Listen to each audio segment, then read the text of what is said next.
is sinking. Our time to act is shrinking, but our activists are linking. Nuclear hot seat. It's the bomb.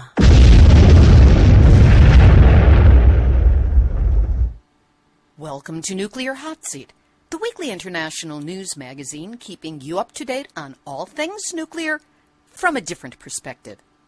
My name is Libbe HaLevy. I am the producer and host, as well as a survivor of the nuclear accident at 3 Mile Island from just 1 mile away. So I know what can happen when those nuclear so-called experts get it wrong. This week, we continue the monumental interview on Canadian and international nuclear issues with Dr. Gordon Edwards of the Canadian Coalition for Nuclear Responsibility. Part 1 of this interview ran on Nuclear Hot Seat number 259 from June 7, 2016. Here, in Part 2, Dr. Edwards gives a truly international perspective on how the entire nuclear industry can be turned around by cutting it off at the roots, meaning banning uranium mining so the pro-nukesters don't have any more raw materials. He also goes into detail on how the First Nations Aboriginal people in multiple countries are leading the way. Plus, our ever-cheeky numbnuts of the week, and more honest nuclear information than was made available at all the United States 4th of July bombs bursting in air celebrations all over the country. And there was no telling what those bombs might contain, eh? So all of this information is coming up in just a few moments. Today is Tuesday, July 5th, 2016, and here is the week's nuclear news from our perspective. Last week, just as production was winding down on my special about Diablo Canyon nuclear reactors, the California Lands Commission bailed on their responsibility to people and the environment and gave Pacific Gas and Electric, the Diablo Canyon operators, a gold-plated pass on an environmental impact review. Harvey Wasserman, who I interviewed for my show, has a program of his own and did a great post-mortem on it with activists Linda Seeley and Myla Reason. Rather than restate the obvious, we will have a link to Harvey's Solartopia Green Power and Wellness Hour up on the website, nuclearhotseat.com, under this episode, number 263. Time for headlines only this week. When is thyroid cancer not thyroid cancer? When doctors reclassify a thyroid tumor. I'm sure it will make all those kids and moms in Fukushima who have nodules feel ever so much better. Propaganda piece ran in the New York Times. We'll link to it on the website. Duck and cover. Nuclear reactor accidents and problems this week at Farley in Alabama, Pilgrim in Massachusetts, Grand Gulf in Mississippi, Brunswick in North Carolina, Duane Arnold in Iowa, 3 Mile Island in Pennsylvania, and Salem in New Jersey. Over to Japan, where on June 17, a Japanese court kept its ban on operation of 2 nuclear reactors at the Takahama power plant in Fukui Prefecture by rejecting the plant operator's request to suspend an injunction it had issued over the reactivated reactors. The court said it, quote, cannot conclude that the reactors are safe merely because they have met new regulatory standards on nuclear power plants. But only 3 days later, Japan's nuclear regulator approved an additional 20 years of operation for the 2 aging reactors at the Takahama nuclear plant in Fukui Prefecture. Any bets on which side wins? On Friday, June 24th, Shikoku Electric Power Company started loading nuclear fuel into a reactor at its Ikata power plant, aiming at a scheduled restart next month. FMA Governor Tokahiro Nakamura said that because the plant is situated near a fault zone, he hopes the reactor operator will make safety a high priority. Yes, please. Pretty please. Would you please make safety a priority with the nuclear reactor? And now... Nuclear hot seat, nuclear hot seat, nuclear hot seat, numbnuts of the week.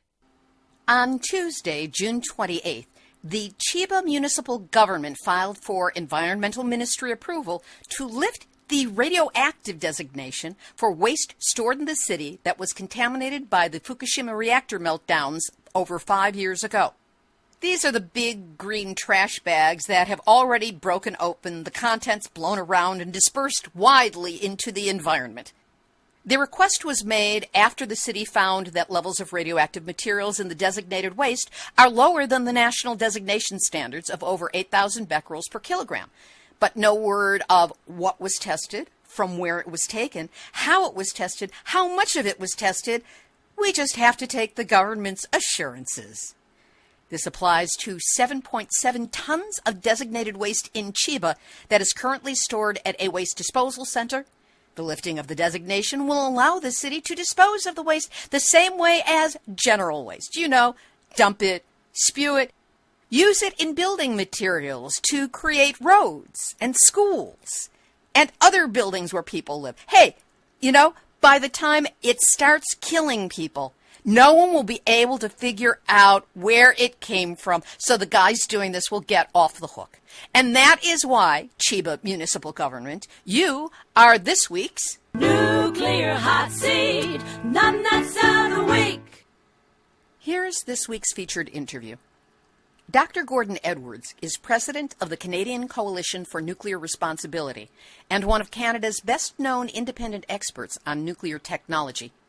Since 1977, he has worked with the Canadian government, First Nations tribal councils, consulted with governmental and non-governmental bodies, and spoken internationally at conferences sponsored by Physicians for Global Survival and International Physicians for the Prevention of Nuclear War, among many others. Part 1 of our monumental interview posted on Nuclear Hot Seat number 259 on June 7, 2016. Today, in Part 2, Dr. Edwards continues the saga of how Canada has provided mined uranium to the world, how it figured prominently, if not predominantly, in the development of India's nuclear bomb, and the steps being taken to institute an international ban on uranium mining. To move this ahead, Canada has had 2 nuclear accidents at the Chalk River Nuclear Laboratories in Ontario. In 1952, the reactor and reactor building were seriously damaged by hydrogen explosions, and some 4,500 tons of radioactive water was dumped in ditches about 1 mile away from the border of the Ottawa River. Then in 1958, fuel rods overheated, and when a robotic crane tried to pull the rods out, these were rods filled with uranium, and tried to pull it out of the reactor vessel. The uranium caught fire, the rod broke, and fell down into the containment vessel, so the whole building was contaminated. What is the circumstance at Chalk River now? Chalk River is a real mess. In fact, I wrote an essay a couple of years ago, part of a critique of an environmental impact statement. It was for the renewal license for the Chalk River facilities, which I called it a nuclear sacrifice area, because it's got an enormous amount of contamination of different kinds in that Port Hope area. For example, the 1952 accident that you referred to, that was the NRX reactor. It's only a small reactor. It was only about 24 megawatts thermal, so it generated no electricity and only 24 megawatts of heat, which is really not a huge reactor. It's a small reactor. And the world's first really serious nuclear accident took place at Chalk River with that reactor. Basically, the reactor suffered a meltdown along with explosions which blew a 4-ton gas holder dome into the infrastructure and released a lot of radioactive material.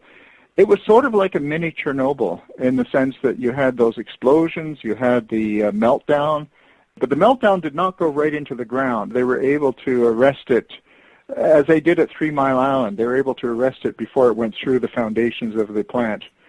Nevertheless, they had to bury the core of the reactor on site, and in order to do that, they got a huge flatbed truck, and of course they had to reinforce the cab with lead partitions to protect the drivers.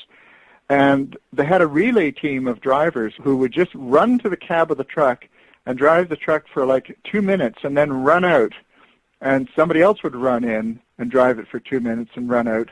And this way they transported the partially melted core to some undetermined, I don't know where this site is exactly, but it's within the confines of the Chalk River property, and it's buried somewhere on site there. Along the way, there was radioactive material that dripped onto the roadway, so they had to rip up some of the roadway and bury it as well. This was the aftermath of that particular accident. The contamination that was off-site was never properly documented. By the way, there were about 600 military men, including a lot of naval officers from the American Nuclear Navy under Hyman Rickover. He thought this was a wonderful opportunity for his men to learn how to handle a nuclear emergency. So he sent them up there, and one of those men was Jimmy Carter. So Jimmy Carter was one of the people who came up at Chalk River to help clean up the mess after that accident. The 1957 accident was not quite as dramatic. As you said, the broken uranium fuel rod, which was actually metallic. Like nowadays they use pellets. They use ceramic pellets that are in tubes, for the fuel assemblies, for the electricity generating reactors. But these research reactors used metallic fuel. There were metallic plates made of uranium metal with aluminum alloy. And so that stuff catches fire quite easily.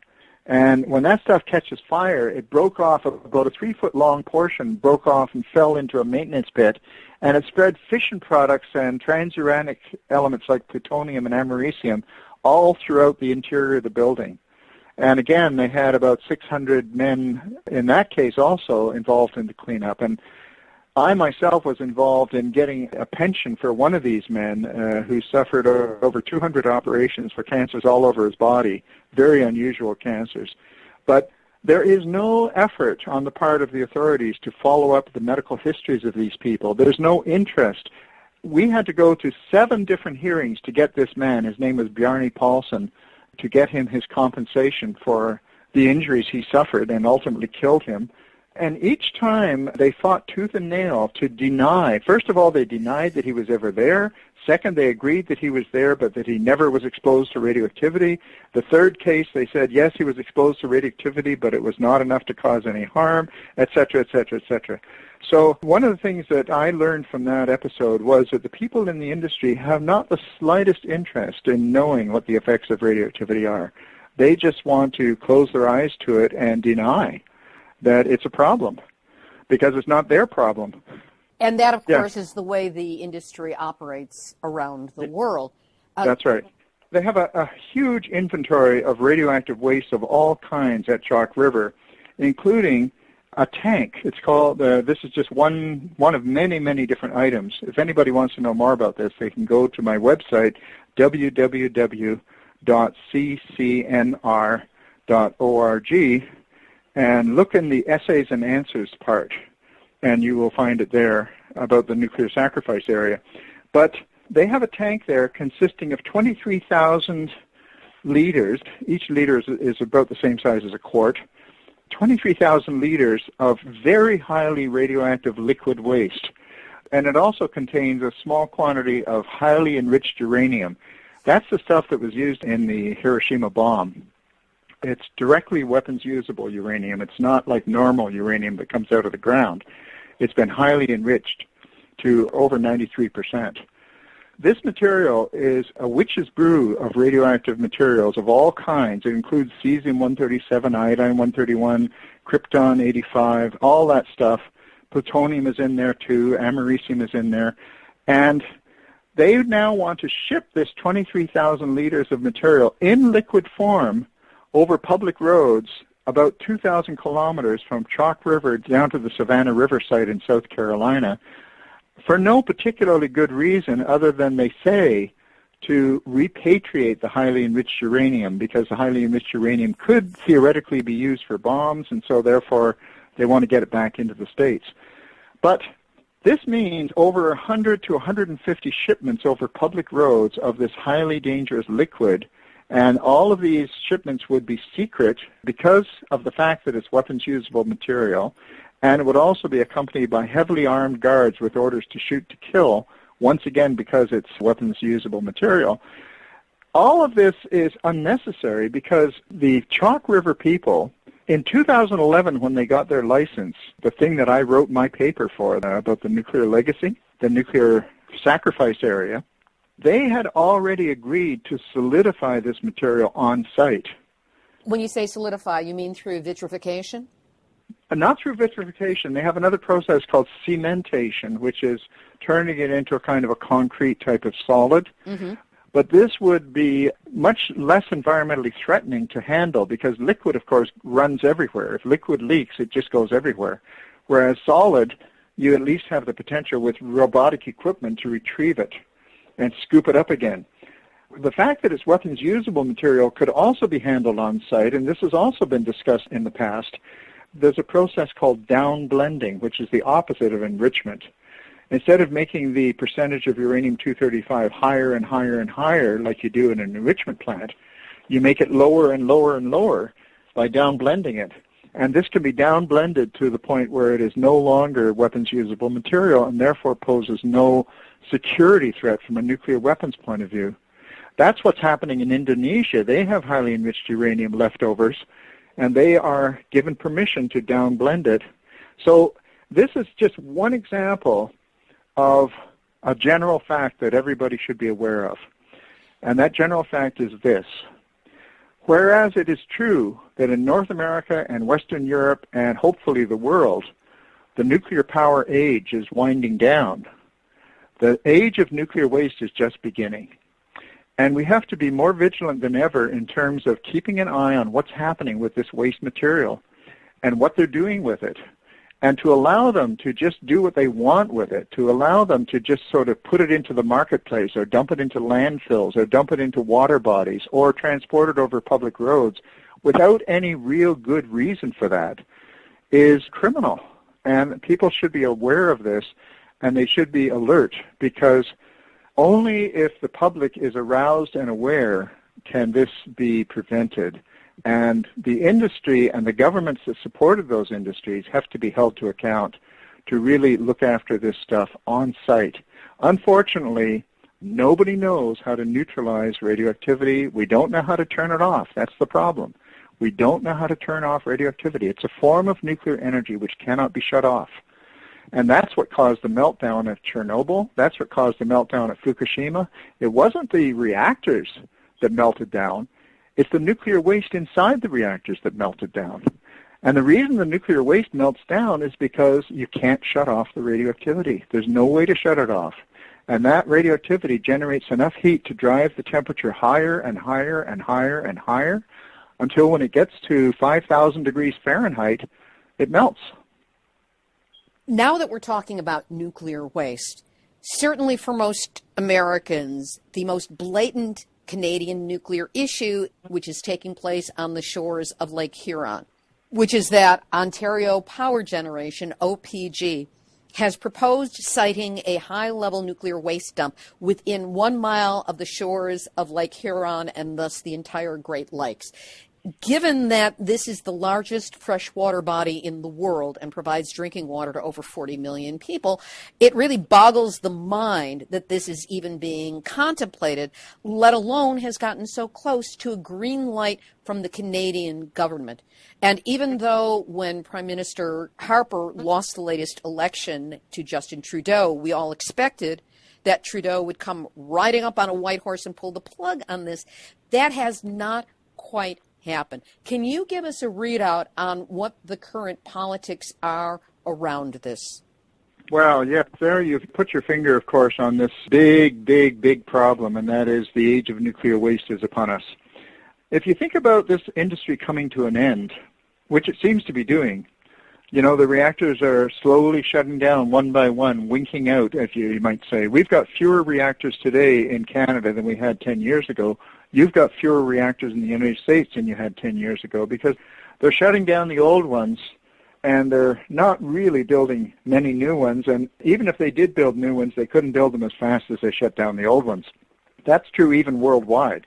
So that's why even people who are pro-nuclear are saying that nuclear power can't possibly make a significant difference, at least for the next 2 or 3 decades. Even if you built a lot of new reactors, they would not be enough to overwhelm those reactors that have to be shut down. Now, the question becomes then, what do we do with all this radioactive waste, which we never told people about in the first place? We always told people that nuclear power was clean, safe, cheap, and abundant, and people thought, oh, clean, well, nice, wow, no waste. Well, no, that isn't what they meant, it turns out. They didn't mean it that there was no waste. They just didn't want you to know that there was the most dangerous industrial waste ever produced by any industry on Earth. But they said, well, we're not dispersing it at the moment into the environment. We're not letting it get into the water, into the air, into people's bodies, and therefore it's clean. But this waste remains dangerous for literally millions of years. 10 million years is not enough. Here in Canada, we've done some calculations by authoritative bodies, which are quite mind-boggling. For example, just to give you an idea, if you take 1 year's production of nuclear waste from one nuclear reactor in Canada, a Canadian CANDU reactor, just 1 year's production of nuclear waste, and ask yourself, how much water would you need to dilute that stuff down to the so-called permissible drinking water levels, you know, the levels that are considered permissible for drinking water by the authorities, which I would not consider permissible, by the way. Neither would I. But nevertheless, that's what they have legally prescribed as the maximum degree of pollution that's allowed. Well, the amount of water you'd need for just 1 year's worth of one CANDU reactor is approximately equal to the volume of Lake Superior. That's just 1 year of one reactor. Now, we have in Ontario, there are about 20 reactors, and they operate for about, let's say, 20 or 30 years. So multiply that by 400, 20 times 20, and you have 400 Lake Superiors. Well, nobody has 400 Lake Superiors. You know, it's just ridiculous. So what's the story here? The story is that this industry and the governments that support this industry have allowed this waste to be created without the knowledge of the people who were having to deal with the results. And now they want to get rid of it. They want to get rid of it for two reasons.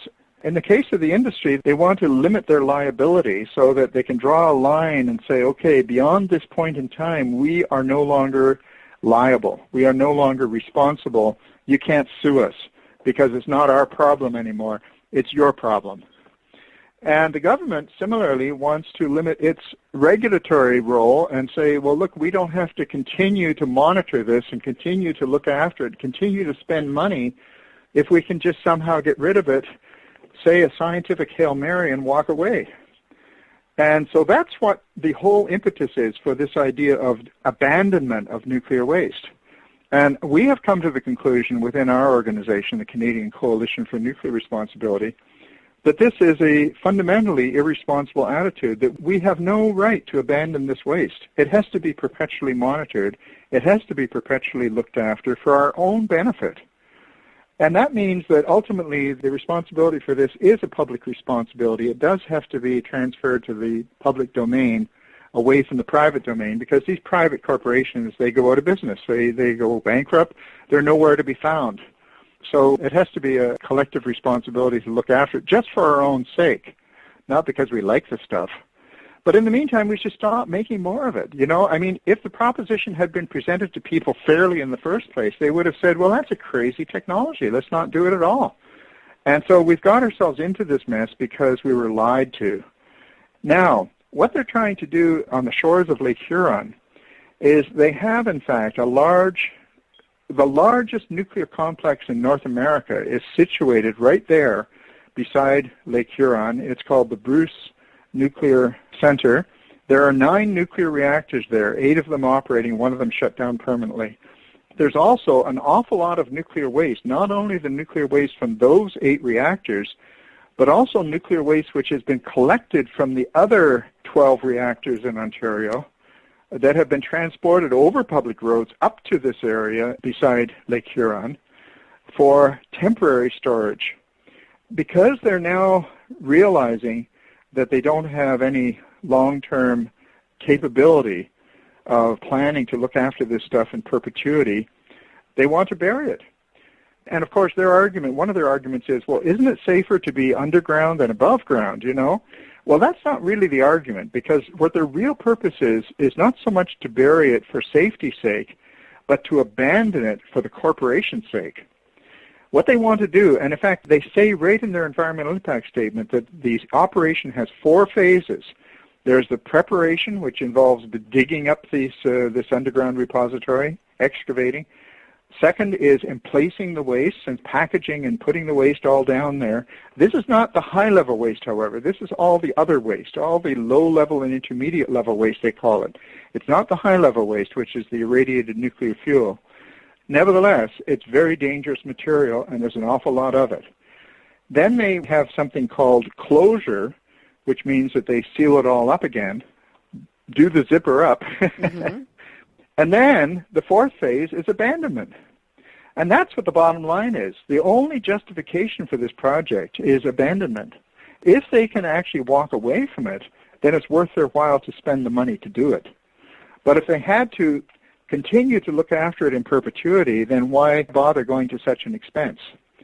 So this is the real challenge that's going on right now, is that people have to wake up to the idea that the industry and government concept of abandonment is foolish and irresponsible and should not be countenanced. At one time, it might have been thought of as a good idea, but now we know better. For example, in the United States of America, they have tried 8 different times to find a geological disposal site for high-level radioactive waste, and they have failed all 8 times, the most recent being the Yucca Mountain site. The first one was an underground salt mine in Lyons, Kansas, and that turned out to be a fiasco. And they've had one fiasco after another. The only operating nuclear waste repository in North America today is the one in Carlsbad, New Mexico, which is for low and intermediate level and transuranic contaminated waste from the weapons program. That's the website which I've been covering steadily on Nuclear Hotseat. Precisely. And the website, they had that accident whereby a barrel turned into a flamethrower and plutonium dust was sent 470 kilometers, I can't remember the exact distance, up to the surface, contaminated 22 workers, drifted downwind, contaminated the town of Carlsbad. This just shows you that they don't know what they're talking about, that they're giving assurances that are not scientifically valid and which are also unethical. Now, in Germany, they had 2 waste sites for low-level and intermediate-level waste, both of which are catastrophes. One of them is the Asse mine, the Asse 2 mine. The German government is now taking up waste that was stored down there over the last many decades. They're trying to extract it all, and it's very difficult. It's very costly. They're bringing it back up to the surface because the whole waste site is collapsing and has been leaking for more than 10 years. And for 10 years or more, the nuclear engineers who were looking after this waste site did not tell the government that it was leaking because they thought it would be bad PR. Which brings another question to mind, and that is that who do you trust? If you're going to trust the nuclear industry or the Nuclear Regulatory Authority to safeguard this operation, you have another thing coming because these guys have a vested interest in maintaining a good public relations outlook, and therefore they don't want to tell you when things are going catastrophically wrong. The other one is a Moorsleben, which is collapsing and which they're also facing similar problems there. Both of these underground waste repositories have turned out to be fiascos. So when you look at the scientific evidence, you say we don't have a single success story to point to. Why should we continue to believe on faith, like cross my heart and hope to die, say a Hail Mary? Why should we believe on faith that abandonment of nuclear waste underground is in any sense a safe thing to do? It's not scientifically provable, even in principle. So I think that we have to face up to what my organization is proposing is an alternative perspective which was originally pioneered by the National Academy of Sciences in relation to other non-destructible chemical toxins, persistent toxins. It's called rolling stewardship. And rolling stewardship means that you have to actually have a commitment to each generation has got to do its share towards looking after these wastes. And the point is it can be done. We know how to package the stuff. We know how to monitor it. And we know how to make corrections if things start going bad. We know how we can move in and correct the situation. But we can only do that if the planning and intent is there ahead of time. And also there has to be full information available. There can't be anything under the table or anything hidden. So we're proposing this concept of rolling stewardship until such time as the human mentality might possibly devise a truly safe method of disposing of this stuff, but we don't have that method now. But getting back to Lake Huron, there has been tremendous opposition expressed to the idea of less than a mile from Lake Huron in limestone, digging this underground repository and putting all of the nuclear waste from all of the Ontario reactors, all 22 of them, down into this underground repository and then sealing it up and walking away from it and abandoning it. Now, it's bad enough that it's there in the first place. And it's true, it is there right now, but it is being at least monitored, and it's accessible to people who have the necessary tools and expertise and knowledge to take corrective measures. And the public can even help monitor it and point out what's going on. If you bury it and abandon it, the problem is two things happen. One of them is amnesia sets in. Nobody anymore even knows what's there because it becomes a case of amnesia. And secondly, when it does start leaking, as I'm sure it will eventually, it's going to be too late to do anything about it. Because by that time, it's too late to dig it all up again. It's already leaking. It's already into the fissures and into the cracks and into the water and into the ecosystem. So these are reasons why one should not accept these premises that we know what to do with this waste. We do not know what to do with this waste, except to look after it. What we do know is we know that we can safely package it, we know that we can monitor it, and we know, given the necessary resources, we can look after it so that it doesn't hurt people or the environment. We'll hear more from Dr. Edwards in just a moment, but first, you know, all that coffee I am not drinking is really good for Nuclear Hot Seat's health. I'm referring, of course, to what I like to call the Starbucks donation. Sending a donation to Nuclear Hot Seat in the amount of what you'd spend normally on a cup of coffee plus a tip, $5. It's like buying me a cup of coffee I will never drink, but will apply to the monthly running costs of Nuclear Hot Seat. Some of you may even choose to buy me more than one cup, and some of you may make it a monthly recurring Starbucks donation. So if you'd like to help out with a donation of any size, go to nuclearhotseat.com, click on the big red donate button, and follow the prompts.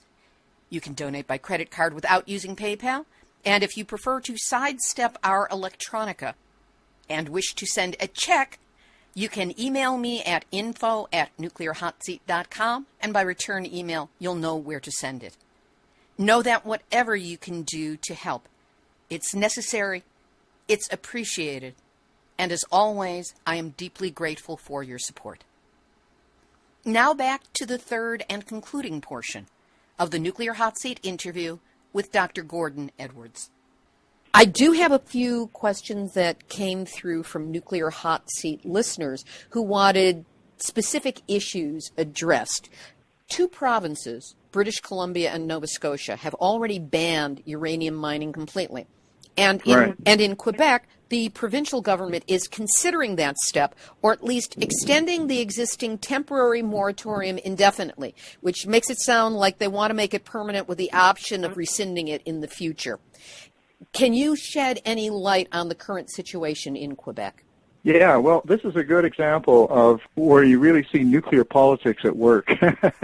Because I have to tell you that there was a tremendous outcry, a public outcry, and maybe I should back up a little bit and just mention to you that although Canada is one of the world's largest producers and exporters of uranium and always has been, most of this was done before anybody in the public was allowed to participate in the decision-making in any way or was given any adequate information about the dangers associated with it. So it wasn't until approximately 1970 that the very first public hearing started being held about uranium mining in Canada. And from that time to this, there have been two provinces which have completely banned uranium mining altogether, British Columbia and Nova Scotia, as you said. And Quebec is poised to follow suit if the government can be convinced that the critics have it right. So you could say that once public involvement became a force in decision-making, there has been no more new uranium mining territories opened up. So all the uranium mining is taking place in northern Saskatchewan, and we are hoping that we can work towards getting that shut down. So here's the thing. If we just step back a minute and think about uranium, many people perhaps don't know that uranium really only has two significant uses.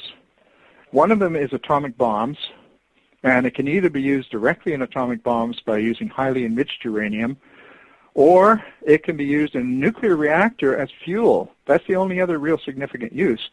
But every time you use uranium as a fuel, you produce a byproduct called plutonium, which can also be used to make atomic bombs. So no matter how you do it, whether you use it directly for military purposes or indirectly for peaceful purposes, you still end up with a proliferation problem of proliferating the materials necessary for building nuclear bombs and therefore rendering our planet uninhabitable. For example, we have direct experience with this in Canada because we gave a nuclear reactor, when I say we, our government, of course, gave a nuclear reactor to India free of charge, which was a copy of the NRX reactor. The NRX reactor is that one that underwent the meltdown in 1952.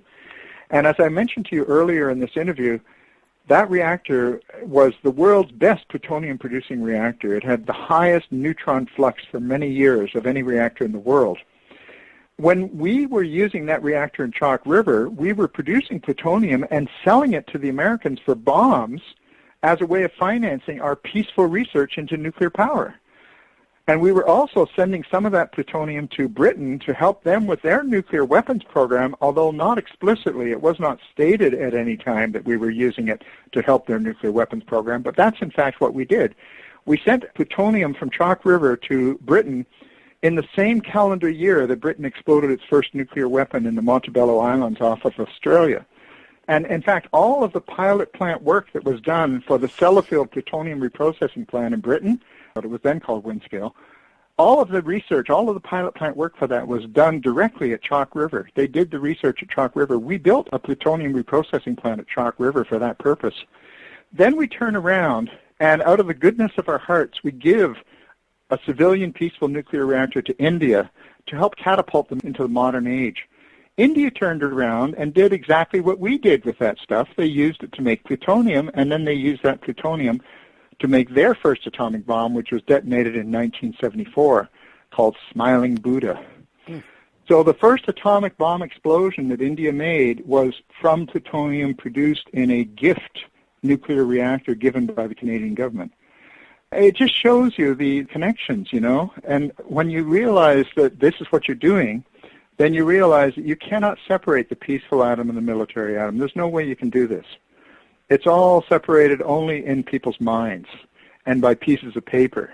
But pieces of paper have no permanence. When regimes change, the pieces of paper are often burnt or torn up, and you've got a new boss in town. So what's happened is that over the years, the International Physicians for the Prevention of Nuclear War, this is an organization of medical doctors around the world, they won the Nobel Peace Prize in 1985 for educating not only the public but also political leaders around the world about the medical dangers of nuclear war. They said, look, in the case of nuclear war, don't count on us to help you, us doctors, because we'll either be dead or we'll not have any equipment or any hospitals to help you with. We can't, there's some diseases we can help with. We can't help with this disease. It's going to be game over. So they really highlighted the medical dangers of nuclear war, and they brought this all about. Now, the physicians have, over the years, realized increasingly that the root cause of all this, if you go to the root cause, it all starts with uranium. And in fact, the only application of uranium that actually needs uranium is nuclear weapons. There's no other application that needs uranium. For example, electricity. We have many ways of producing electricity. You don't need uranium for that. We can do it by wind. We can do it by, hydroelectric, solar, there are so many ways. All kinds of ways. So uranium is not necessary, is not essential for electricity production, nor do we need it for radioisotope production. You can produce radioisotopes by linear accelerators of cyclotrons. In fact, you can produce medical isotopes this way. So uranium really has only one essential use, and that is nuclear weapons, period. So the IPPNW, and I was there when this happened, that was in 2010, they unanimously passed a resolution saying that we call for a ban on uranium mining worldwide, that uranium is too dangerous a material to mine. You should leave it in the ground. Now, this may sound like a very radical move. It certainly is a radical move. Radical literally means go to the roots. It's radical as The radix is the roots. It's Latin for roots. So going to the root of the problem, that you just should stop mining this material as a start. That's not going to solve the problem, but it will allow the problem to eventually be solved. In 1978, right now people are enamored of our current Prime Minister, Justin Trudeau. Well, his father was Pierre Elliott Trudeau. And Pierre Elliott Trudeau spoke in 1978 at the United Nations General Assembly, and he said that if you want a world without nuclear weapons, you have to choke off the vital oxygen upon which it feeds. And that means you have to stop producing enriched uranium and plutonium. Well, there you are. If you stop producing enriched uranium and plutonium, it doesn't mean you've solved the problem, but it means you can gradually eliminate and reduce the problem to zero. It's similar to abolishing slavery. When the United States went about abolishing slavery, the first step in abolishing slavery has to be to abolish the slave trade. If you abolish the slave trade, then you have half a chance of abolishing slavery. Otherwise, you have no chance. It's the same thing here. And so what we are now calling for is a worldwide ban on uranium. And, of course, we're one of the worst offenders in Canada. But I'm going to Greenland. You're currently a member of Physicians for Global Survival, which is the Canadian chapter of International Physicians for the Prevention of Nuclear War. I understand that it has selected you to represent its concerns at a uranium symposium that's going to be held in Greenland on June 12th of this year. What are you going to be doing there? I'm there by invitation of the parties that are organizing this conference in Greenland to communicate the dangers of uranium mining, specifically to the people who are doing the mining. But I've dealt with many Inuit people here in Canada as well. They're extremely intelligent people, the Inuit, and they love to have a global view. They like to have the whole picture. And so I'm not going to refrain from talking about these larger issues, but in very short, abbreviated form, just to let them know why the physicians have played such a key role in banning uranium in Canada when it has been banned. In British Columbia, for example, back in 1980, the British Columbia Medical Association published a book about 500 pages long called The Health Dangers of Uranium Mining, and it was just dynamite. It was very, very powerful and had an awful lot of information in it about the health hazards of uranium. And this led to a 7-year moratorium that was declared by the British Columbia Premier at that time, which expired, of course, after 7 years. And then recently, when there was, that big spike in uranium prices a few years ago, and a lot of exploration happened about uranium mining because of the big spike in prices, which turned out not to be permanent. Well, it came back again, and so people in British Columbia once again went to see the government. And again, the doctors played an important role there. And now we have a permanent ban on uranium mining in British Columbia. Similarly, in Nova Scotia, it's the people who really organize themselves to get this thing done. The leadership on these issues comes from the grassroots. It comes from the bottom up. It never comes from the top down. And here in Quebec, it was 23 doctors at a hospital in a town called Sept-Îles, Seven Islands, wrote an open letter to the Quebec government saying that if you don't ban uranium mining, we are going to quit our jobs at the hospital and leave this town and possibly leave the province, because we do not believe that we can live with uranium mining in this area because of the health impacts. And was this the only hospital in the area? I don't know if it was, to tell you the truth. There might be another hospital. But I asked Isabelle Gingras, who is one of these doctors, and I went with her up to Nunavut to talk about uranium mining up there in the northern part of Canada. I asked her, I said, well, these 23 doctors, how many doctors are there in the hospital? She said about 80. I said, what about the other doctors? Are they sort of a different mind? She said, no, we're all basically agreed. But they didn't all want to put their name on a public document. But, there's really nobody who has an alternative point of view among the doctors. So the doctors have been a real help, a real mainstay in terms of leading the charge, on this uranium mining issue. And I'm very proud to be representing the Physicians for Global Survival in Greenland. I'll be talking to them about the role that physicians have played, both nationally and internationally, in combating uranium mining and, of course, the ultimate fruit of nuclear weapons. Now, in Quebec here, of course, the real players that were most powerful, more so than the doctors, were the Cree of northern Quebec. That's where the most advanced uranium exploration project was being planned, up in a mountain called Mount Otish, which is the geographical center of Quebec and also the hydrological center, because rivers flow in all directions from this mountain down to the St. Lawrence and into James Bay and here, there, and everywhere. Right in these sacred mountains, that's where they found this deposit of uranium, and they wanted to strip mine it to get it up and sell it on the world market. The Cree were very, very cautious. They spent 2 years without taking a position one way or the other, but listening to everything that was said and getting their own evidence put together and getting their own intelligence put together. And then they decided, because the Cree Nation, they don't have, again, a top-down type of authority. They have a very consensus-based decision-making. And they just decided, one night, we are never going to allow uranium mining in Cree territory. It is totally incompatible with the Cree way of life and the Cree philosophy of life. And they made it clear that they're not opposed to mining per se, but they're opposed to uranium mining. And they said that, like asbestos, it should be left in the ground, because bringing asbestos to the surface is just unleashing harm for all the people that come in contact with it. And similarly with uranium.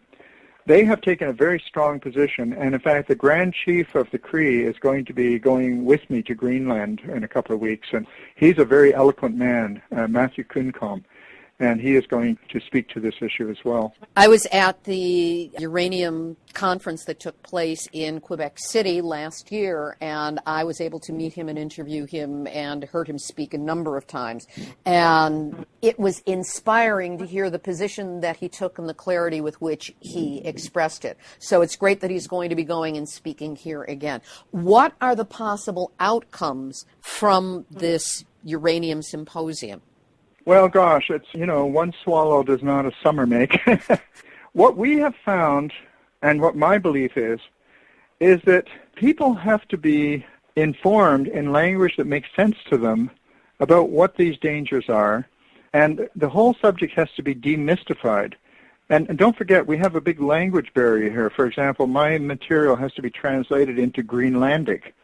And Greenlandic is an Inuit kind of language, which is not identical to the Canadian Inuit language, Inuktitut, but which is related to it. And in these languages, these Aboriginal languages, there often are not words for many of the things we talk about. For example, the nucleus of an atom, is there a word for that? Or is there a word for radioactivity? Is there even a word for uranium, So there are linguistic limitations on communication. This is one of the reasons why I use a lot of photographs. And my friend Robert Del Tredici is a wonderful photographer. He's made some great books, like At Work in the Fields of the Bomb, an award-winning book. And his photographs have entered the mainstream of American culture, almost like Andy Warhol's pictures can be recognized here, there, and everywhere. Bob Del Tredici's photos just crop up in everything from medical textbooks to magazine articles and so on, because he's really undertaken the task of trying to make the invisible visible. And trying to help people to see what these things are through his photographs. And that helps a great deal, together with using simple, non-mystifying language. I believe that once people see clearly what the problems are, they will simply decide who needs it, who needs these problems. We've got enough problems already. We don't need these. Certainly we'll be dealing with those from the nuclear industry for beyond the ability to wrap one's head around that kind of a time span. After this symposium, Gordon, what is next for you? It just goes on and on like life itself. But in August, for example, there's going to be a World Social Forum here in Montreal, people coming from all over the place, and there will be a series of workshops on nuclear issues at that time. We did organize in April of last year, just about a year ago, a World Uranium Symposium. What we did is we managed to achieve through public pressure, and this public pressure, people should understand that this public pressure is not just a small group of lobbyists sort of carrying picket signs and saying, we don't want uranium.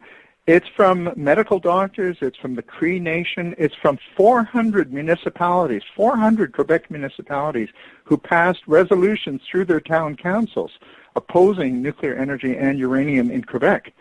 And we got the only nuclear reactor in Quebec shut down also. That's the Gentil 2 nuclear reactor. So Quebec has been the first jurisdiction in North America to become nuclear-free, to eliminate nuclear power from its borders. And we're hoping that uranium will be the next step. Now, the government yielded to the pressure of these different sources, and this included nuclear physicists and other types of scientists as well, speaking out about this.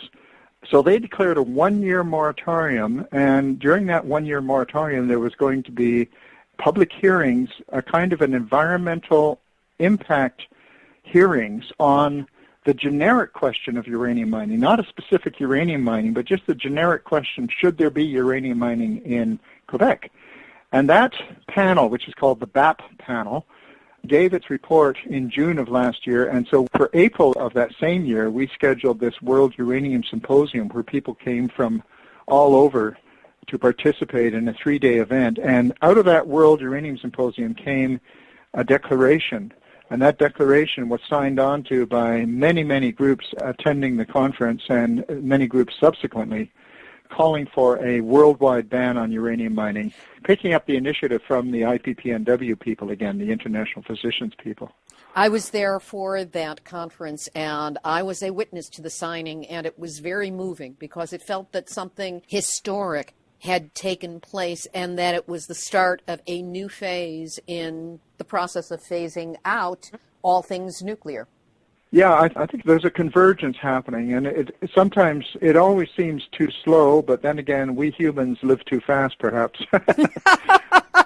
So, Gordon, to wrap up this incredibly rich interview, how can we support your work and the work of Physicians for Global Survival? I think most of all, it's just to become involved. These organizations are usually run on a shoestring. Certainly that's true of my organization. We have no resources to speak of in terms of money or anything like that.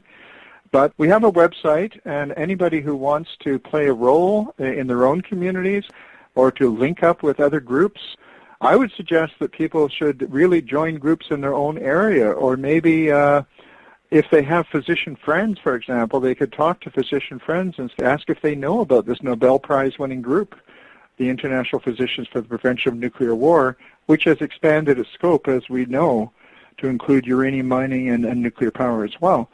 But I think the main thing is to realize that we're all in this together, and that we have to have a sense of our common humanity, and that this is an issue that transcends all of the normal partisan political issues that one deals with. Is there anything else that you wish to add at this time? I think the only thing I'd like to add is that one of the great fallacies of our time is the illusion that we are helpless and that one person cannot do anything. This is completely false, but it's a stunning kind of hypnotizing, paralyzing kind of illusion.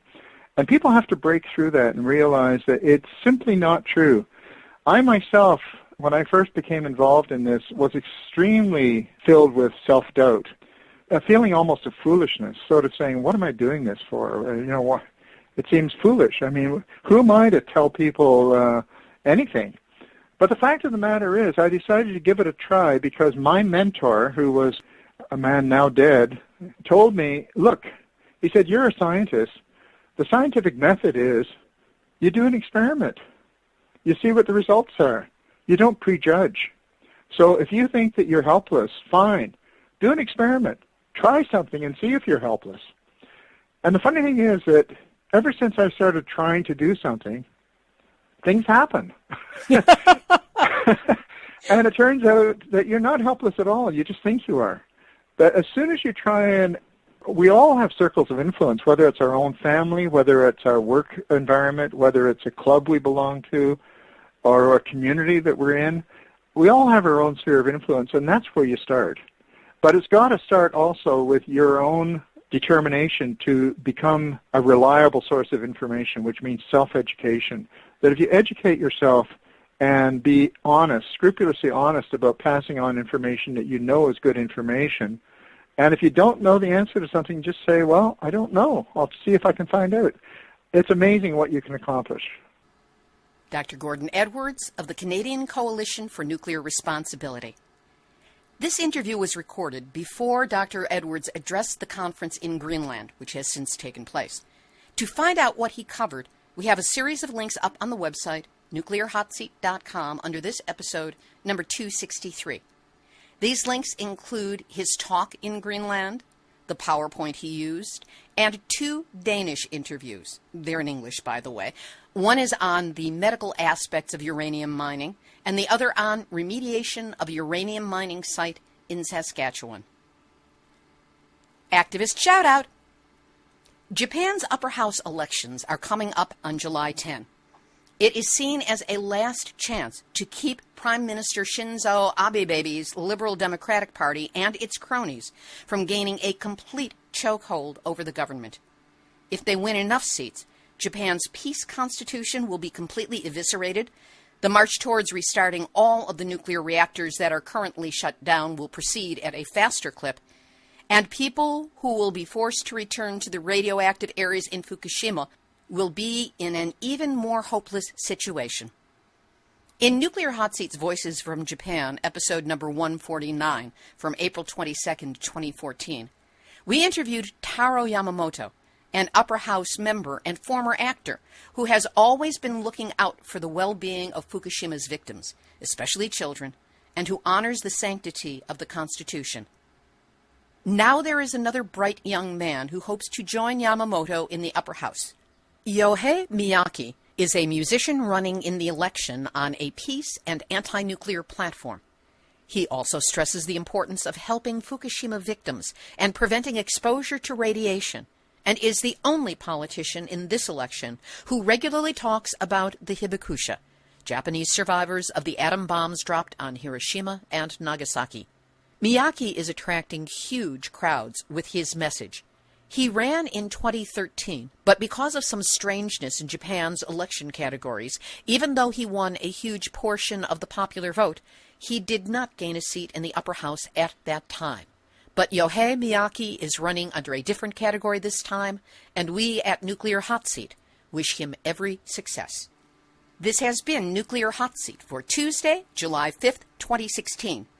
Material for this week's program has been researched and compiled from NewYorkTimes.com, Tri-CityHerald.com, MTExpress.com, JapanTimes.co.jp, Mainichi.jp, Fukushima-Diary.com, and Iori Mochizuki, Forbes.com, Reuters.com, PHYS.org, Antinuclear.net, TheBulletin.org, the Nuclear Regulatory Commission, and the good guys and gals, the ones wearing white hats, who are in the activist community of Nuclear Hot Seat. They gather on our Facebook site, which you are all invited to visit and like. Theme music written by me, sung by Marilee Weber, accompaniment by John Barnard, recorded at Winslow Court Studio in Hollywood. Nuclear Hot Seat is syndicated by UCY.tv, ActivateMedia.org, PlanetExperts.com, on NewZSentinel.com, and broadcast on WGRN-FM in Columbus, Ohio. We're always looking for other stations and networks to connect with, so if you know of any, let us know. If you sign up on the website, you'll receive notice and a link to each week's Nuclear Hot Seat episode. As a bonus, you'll receive a chapter from my ebook, Yes, I Glow in the Dark, 1 Mile from 3 Mile Island to Fukushima and Beyond. Loads of laughs in that one. And the full book is available on Amazon. And a reminder that your contributions help keep Nuclear Hot Seat the vital force it is for honest, accurate nuclear news, so please do what you can this week and every week to help us out with a donation at nuclearhotseat.com. Nuclear Hot Seat is the activist voice on nuclear issues, so if you have a story lead, a hot tip, or a suggestion of someone to interview, send an email to info@nuclearhotseat.com. We are copyright 2016, Libbe HaLevy and Artistry Communications. All rights reserved, but fair use allowed as long as proper attribution is provided. This is Libbe HaLevy of Artistry Communications, the heart of the art of communicating, reminding you that Nuclear Hot Seat is now downloaded every month in 112 countries. We who oppose nuclear are not alone, and we are linking all over the world because we have all had our nuclear wake-up call. So nobody go back to sleep because we are all...